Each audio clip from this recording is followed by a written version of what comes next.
ప్రస్తుతానికైతే ఉన్నటువంటి స్టేను కొనసాగిస్తూనే పూర్తిగా దీనిపైన ఆర్డర్ రిజర్వ్ చేసింది. మనతో పాటు గండ్ర మోహన్ రావు ఉన్నారు. గండ్ర మోహన్ రావు గారు చెప్తారు సార్ ఎట్లా జరిగింది ఈరోజు జరిగినటువంటి దానికి సంబంధించి కోర్టు ఎట్లా అంటారు.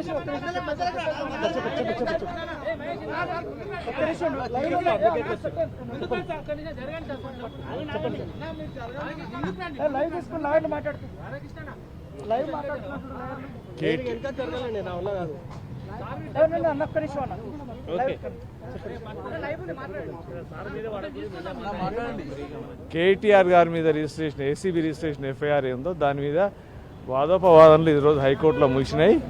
జడ్జి గారు తీర్పును రిజర్వ్ చేసినారు. తీర్పు ఇచ్చే వరకు కేటీఆర్ గారిని అరెస్ట్ చేయొద్దని ఏసీబీకి ఆదేశాలు ఇచ్చినారు. జడ్జిమెంటు రిజర్వ్లో ఉంది. Thank you. తీర్పు రిజర్వ్ అంటే దానికి ఏం టైం లేదు. జడ్జిమెంట్ ఎప్పుడు రెడీ అయితే అప్పుడు జడ్జి గారు లిస్ట్లో నోటిఫై చేస్తారు. నోటిఫై చేసిన తర్వాతనే మనకు తెలుస్తుంది. అప్పటి వరకు జడ్జిమెంట్ ఎప్పుడు వస్తుందని ఎవరికి తెలియదు. బట్ తొందరనే వస్తుందని అనుకుంటున్నాం. సార్ కేటీఆర్ గారికి ఎక్కడా కూడా నేరుగా లబ్ధి చేకూరలేదనేటువంటి మీ వాదనలతో కోర్టుకు ఈ సెక్షన్లకు సంబంధించి కూడా చాలా బ్రీఫ్గా ఎక్స్ప్లెయిన్ చేశారు. ఎట్లాంటి వాదనలు జరిగాయి? ఏ వాదనలు కోర్టు ఆమోదించింది, ఏ వాదనలు కోర్టు ఆమోదించలేదు, అది కోర్టు యొక్క తీర్పు వచ్చినప్పుడు తెలుస్తుంది. వాదనలు జరిగినాయి, వాదనలు విన్నారు జడ్జి గారు, తీర్పును రిజర్వ్ చేసినారు. Thank you. మొత్తంగా కేటీఆర్కి సంబంధించినటువంటి వ్యవహారంలో వాదనలు పూర్తిగా విన్నటువంటి సందర్భంలో ఈ వాదనలో పూర్తిగా దీనికి సంబంధించినటువంటి వాదనలు కొనసాగాయి. ఎట్లాంటి వాదనలు కొనసాగాయి? చాలా స్పష్టంగా కేటీఆర్ గారి తరఫున మా వాదనలు వినిపించాం. మా వాదనలో ఏదైతే ఐపీసీ 409 కానీ, లేకపోతే 120B కానీ, లేకపోతే 405 కానీ, లేదంటే ఈ పెట్టిన ఏసీబీ కేసు 13(1)B కానీ, ఇవన్నీ కూడా అప్లికబుల్ కావు అనేది మా వాదన. మొదటి నుంచి కూడా ఈ కేసు చాలా స్పష్టంగా ఉన్నది. దీంట్లో ఎలాంటి అవినీతి లేదు, ఎలాంటి అవినీతి జరగలేదు అనేది మా వాదనలు. ఆ వాదనల ప్రకారమే కోర్టు వారు మొదటి రోజు కన్వీనియన్స్ అయినారు కాబట్టే కేటీఆర్ గారిని అరెస్ట్ చేయవద్దు అని చెప్పేసి ఆర్డర్ ఇవ్వటం జరిగింది. అదే ఆర్డర్ని గతంలో మొన్న వాయిదాలో కూడా వాళ్ళు ఎక్స్టెండ్ చేయడం జరిగింది. ఈ రోజు కూడా మేము చెప్పింది వాదనలు విన్న తర్వాత కోర్టు నమ్మి మరి ఏదైతే వారు తీర్పు రిజర్వ్ చేసుకున్నారో ఆ తీర్పు వెలువడే వరకు కూడా కేటీఆర్ గారిని అరెస్ట్ చేయవద్దని చెప్తున్నది. అయితే ఇందులో ప్రధానంగా ఏమున్నది అంటే క్రిమినల్ బ్రీచ్ ఆఫ్ ట్రస్ట్ అంటే ఒక వ్యక్తి తన ఆస్తులు కానీ మూవబుల్ ఇమ్మూవబుల్ ప్రాపర్టీస్ వేరే వ్యక్తికి ఇచ్చి ఆ వ్యక్తి కనుక తీసుకున్న వ్యక్తి దాన్ని అమ్ముకోవటమో దుర్వినియోగం చేస్తేనో తన లాభం కొరకో తన వ్యక్తిగత ఇంకా వేరే వ్యక్తులకు లాభం కొరకో ఆ వ్యక్తి చేసినప్పుడు మాత్రమే క్రిమినల్ బ్రీచ్ ఆఫ్ ట్రస్ట్ అనేది అప్లికబుల్ అవుతుంది అనేది మా ఆర్గ్యుమెంటు. కాబట్టి అందులో ఇలాంటి కూడా ఈ క్రిమినల్ బ్రీచ్ ఆఫ్ ట్రస్ట్ జరగడానికి అవకాశం లేదు. ఎందుకంటే కేటీఆర్ గారు ఒక ప్రజాప్రతినిధి, ప్రజా ప్రయోజనాల దృష్ట్యా ఆ రోజు అడ్మినిస్ట్రేషన్ గ్రౌండ్లో తెలంగాణ రాష్ట్రానికి మంచి పేరు రావాలి, వచ్చిన ఈ ఫార్ములా ఈ కార్ రేసింగ్ ఏదైతే ఉందో అది వెనకకు పోవద్దనే ఉద్దేశంతో బాధ్యత గల మంత్రిగా ఆ రోజు మరి డబ్బులు ఇవ్వడం జరిగింది. అది నేరుగా బ్యాంకు నుంచి ఈ ఫార్ములా రేసు ఎవరైతే ఉన్నారో వాళ్ళ సీఈఓ అకౌంట్లోకి పోయింది. కాబట్టి ఇక్కడ ఎలాంటి దుర్వినియోగం జరగలేదు. కాబట్టి ఇక్కడ క్రిమినల్ బ్రీచ్ ఆఫ్ ట్రస్ట్ అనేది జరగలేదు. 10 కోట్లు మించిన ఒప్పందంలో ప్రభుత్వం అనుమతి తప్పనిసరి అని చెప్పారు. ఇప్పుడు మేము మొదటి నుంచి కూడా అదే చెప్తా ఉన్నాము.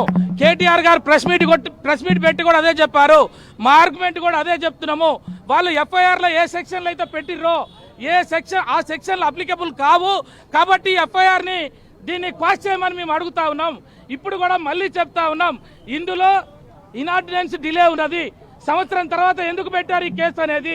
మీ కేసు ఒక సంవత్సరం కింద తెలిసినప్పుడు ఇప్పటి వరకు ఏం చేశారు మీరు? అంటే ఇందులో పొలిటికల్ వెండెట్టా ఉన్నది. అంటే ప్రతీకార చర్య.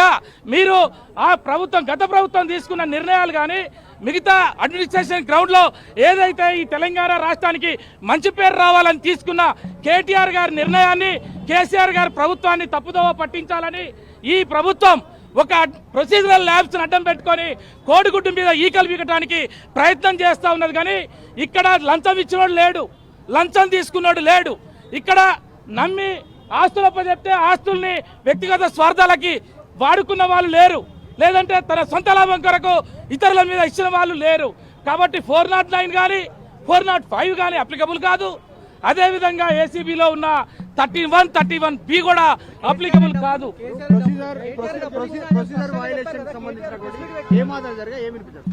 ఇప్పుడు ఏమైనా ఎఫ్ఐఆర్ గురించి ఆర్గ్యుమెంటే జరుగుతూ ఉన్నది.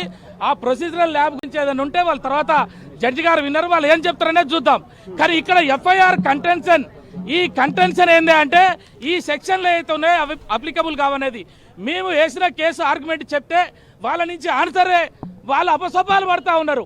ఆ సెక్షన్ పెట్టిన దాన్ని కేసు నిలబడదా, ఒకవేళ జడ్జి గారు దీన్ని తీసేస్తారా అని చెప్పేసి దాంట్లో మాత్రమే ఉన్నారు. కానీ ఒకవేళ నిజంగా తప్పు జరిగితే ఎందుకు ఇన్ని రోజులు ఆగుతుంది? జడ్జి గారు ఎందుకు కన్వీనియన్స్ అవుతున్నారు?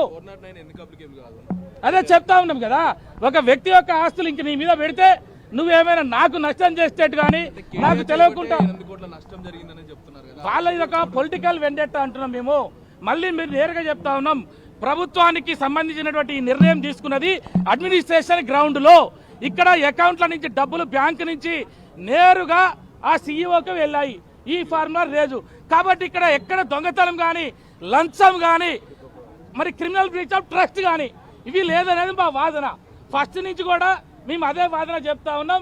జడ్జి గారు కన్వీనియన్స్ అయ్యారు కాబట్టి ఆర్డర్ ఇచ్చారు. ఇప్పుడు రిజర్వ్ ఫర్ ఆర్డర్స్ పెట్టుకున్నారు.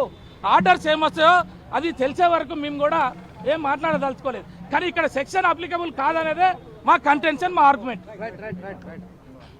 అయితే పూర్తిగా సెక్షన్ 405 కానీ 409 కానీ ఇవి రెండు కూడా అప్లికబుల్ కావు. 13(1)A అనేటువంటి సెక్షన్ కూడా అప్లికబుల్ కాదు. ఎందుకంటే దీనికి సంబంధించినటువంటి వ్యవహారంలో కావాలని కుట్రపూరితంగా రాజకీయంగా కేటీఆర్ని ఇబ్బంది పెట్టే విధంగా ఈ వ్యవహారం కొనసాగింది తప్ప వేరే ఏది కూడా దీంట్లో లేదు అనేటువంటిది ఏదైతే వాదనలు వినిపించారో ఆ వాదనలతో సిద్ధార్థ్ చేసినటువంటి వాదనలతో ఏకీభవించినటువంటి కోర్టు ప్రస్తుతానికైతే ఈ అంశం పైన కేసును కేవలం ఇప్పటివరకు ఉన్నటువంటి స్టేను కొనసాగిస్తూ, నాట్ టు అరెస్ట్ను కొనసాగిస్తూ ఆర్డర్స్ను రిజర్వ్ చేసింది. ఆర్డర్స్ తిరిగి దీనిపైన ఆర్డర్స్ వచ్చేంత వరకు ఫర్దర్గా ఇంకెట్లాంటి అరెస్ట్ ఉండదు అనేటువంటి చెప్తోంది. మొత్తానికి ఇప్పటికే ఈ వాదోపవాద సందర్భంలో కేటీఆర్ మినహాయించి మిగతా కేసు స్టేటస్ ఏంది అని అడిగినప్పుడు సందర్భంలో ఎక్కడ ఉందో కేసు అక్కడే ఉందంటూ ప్రభుత్వం తరఫున న్యాయవాది చెప్పుకొచ్చారు. అంటే దీంట్లో పస లేదు అనేటువంటిది చెప్పకనే బయటకు అర్థమవుతున్నటువంటి పరిస్థితి. చాలా సందర్భాల్లో ఈ కేసు ముందుకు వెళ్ళడం లేదు ఎందుకు అని అడిగిన సందర్భంలో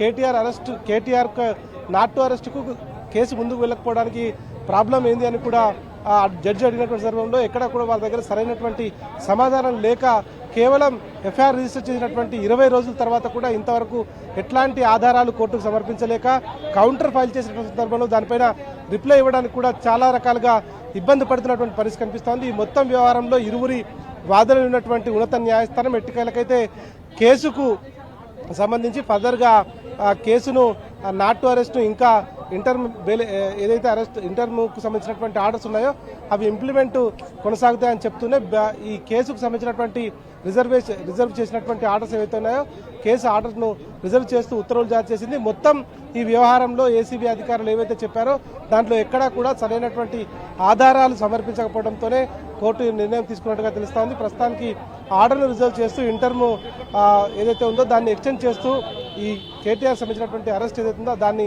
ఎక్స్టెండ్ చేస్తూ మధ్యంతర ఉత్తర్వులను జారీ చేసింది. ఈ మధ్యంతర ఉత్తర్వులతో పాటు దీనికి సంబంధించినటువంటి పూర్తిగా జడ్జిమెంట్ను రిజర్వ్ చేస్తూ ఆర్డర్స్ ఇచ్చింది. Right Bhaskar, thank you.